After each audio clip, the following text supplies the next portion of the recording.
No. So that wasn't gonna work. We can take a break and talk about you again. Okay.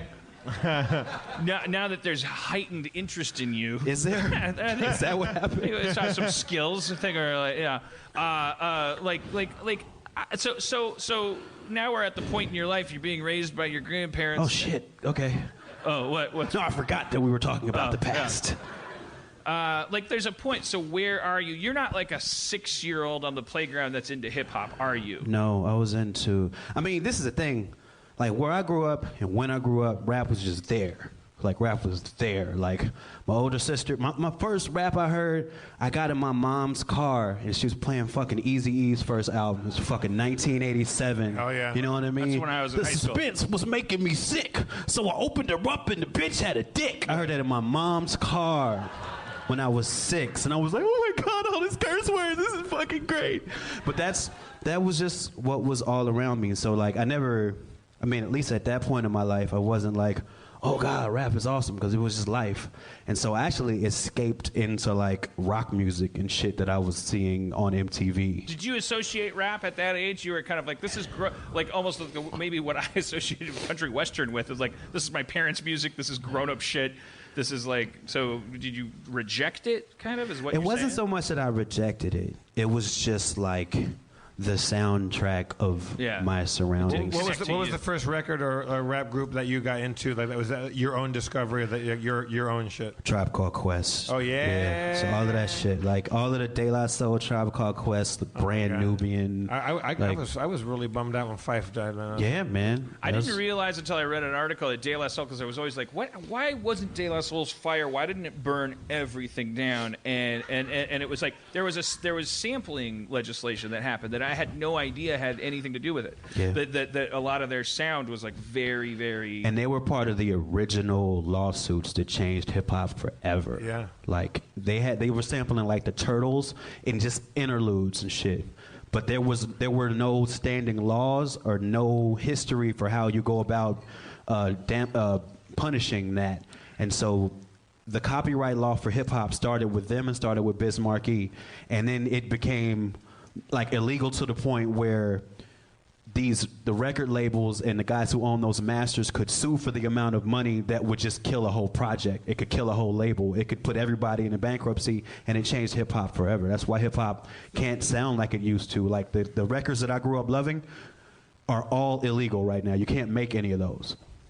Do you think that when we go to music in general, even if, like, maybe our grandparents went to Elvis for the same reason, or Little Richard or whatever, like, are we going to music when we're in the mood to fuck or fight, and that's why conscientious music, like a message in your music, like it's gonna never like win that stock market battle where it's like, hey, over here I'm selling Arrested Development. Like I thought, like in the 90s, I was like it seems so much harder and so much more worthwhile to try to rise above the equally charismatic stuff, like that Eazy-E thing you're talking about.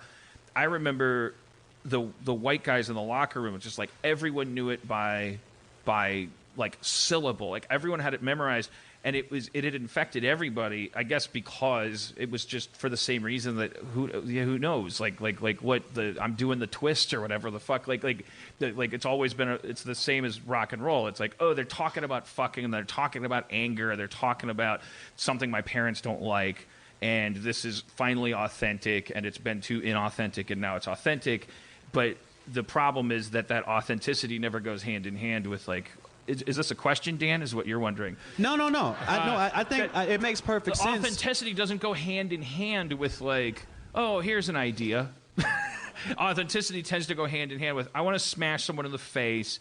I shot someone today. I'm horny. I mean, you know what it is with hip hop, and I don't know if this speaks to other genres. I think it is with rock and roll too, but it sticks out more with hip hop. I know that when I grew up, when hip hop was starting, there were hella options in terms of the type of content you could get in a popular rap song, even. Not upstaging him getting a drink. It's all good.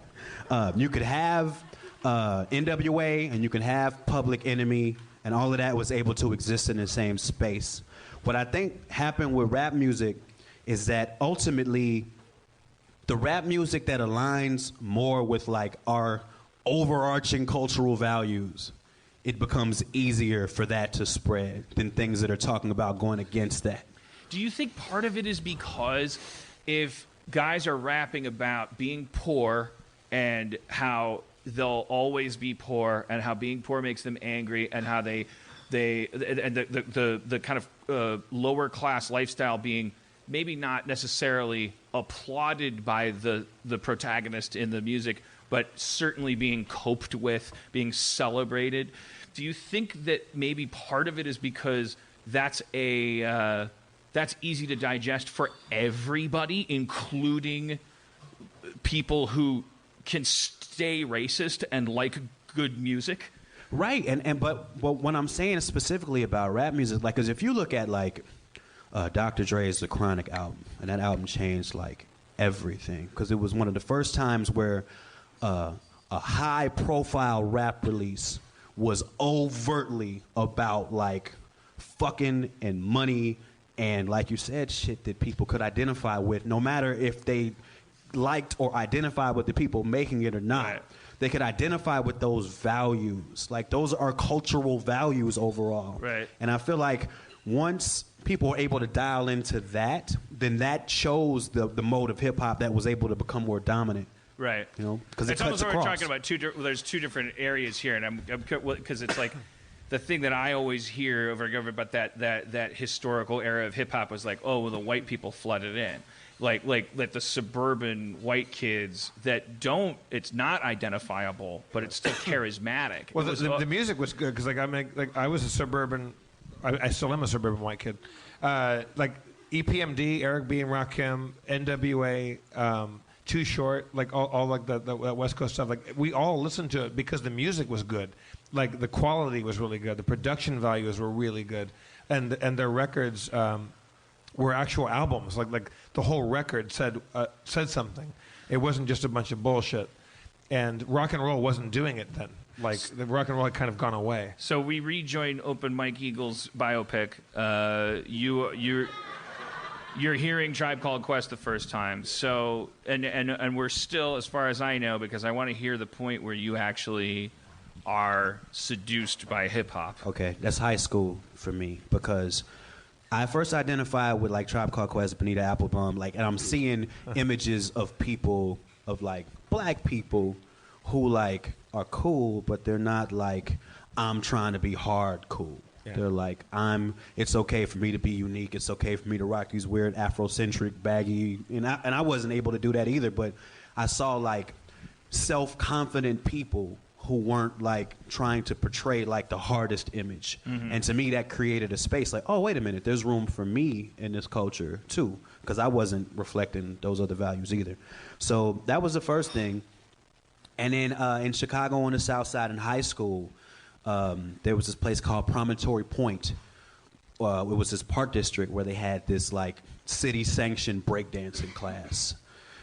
But what the hip-hop community in this city used this as this meeting point for people who were into all of the hip-hop arts. So people who were doing graffiti, people who were freestyle rapping, people who were breakdancing, people who were DJing. They all got together at this place every Tuesday and Thursday afternoon.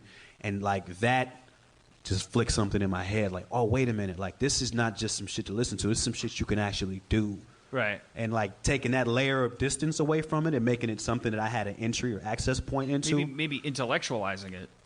Maybe, but not to that sounds punitive to you, but like I like that's how I experience emotion.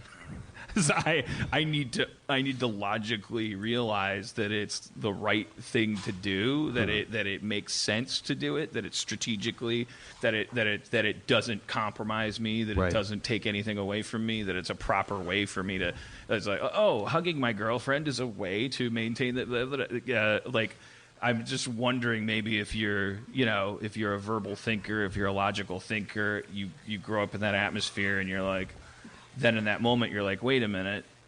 And if I could speculate, going like, because something that I had to, like, back then, I remember going like, somebody had to tell me, or I read it somewhere, they were like, no, don't you understand that that going like this with a record in the 80s is like the only recourse We've provided kids that used to get tuba lessons, Right.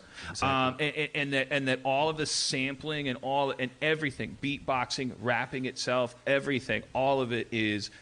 It's an expression of, it's like banging on pipes underneath a fucking subterranean, not underneath a subterranean thing. Don't let me do this. It's that and I was like, oh shit! Like I had to have a logical. I kind of have to parse it in sci-fi terms myself. I'm always like, oh wait, okay, this is the robots and these are the people and this is how we fight and this is what we do. And maybe that happened to you kind of in that moment where you're like, wait a minute. What do all these things have in common? They're unsanctioned. Right.